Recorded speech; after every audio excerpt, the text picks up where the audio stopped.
I'm Deborah Brandt from the University of Wisconsin-Madison.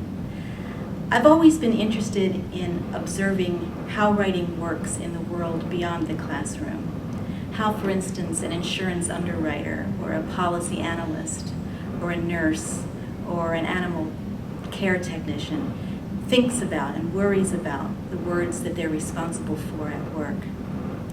We know that over the last 50 or 60 years, the U.S. economy has shifted from a base in manufacturing things to a base in manufacturing services, that is, knowledge, ideas, data, information.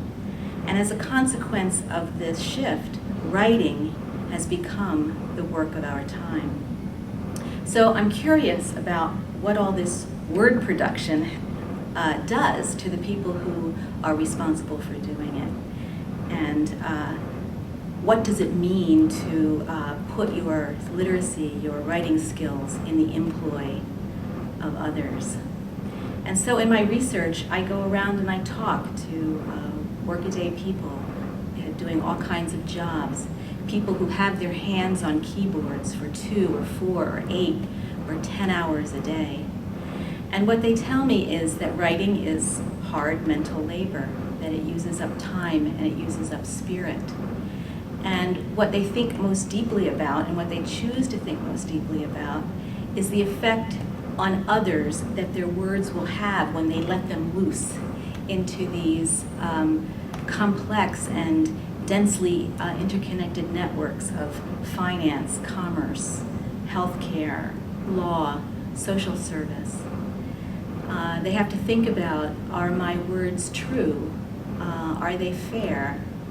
Are they legal? Will they help to bring about a good outcome? Will I get in trouble for them? These are the things people think about, and they obviously go beyond concerns with grammar, punctuation, spelling, style, clarity, even the well-formed argument, as important as all of those aspects are. It really has to do with managing the responsibility for the power of writing, managing the consequentialness that writing has in the world. So writing is not only the work of our time, it's the hard work of our time. And it's important to realize that this is a kind of a new development in our social history, certainly a new development in the history of literacy, that so many people are writing for so many hours every day, and they are writing to and with and for and among other people who also write. The digital revolution, computers, internet, they get a lot of attention in our field and in society in general. But there has been this other transformation, this rise of writing as a dominant form of labor.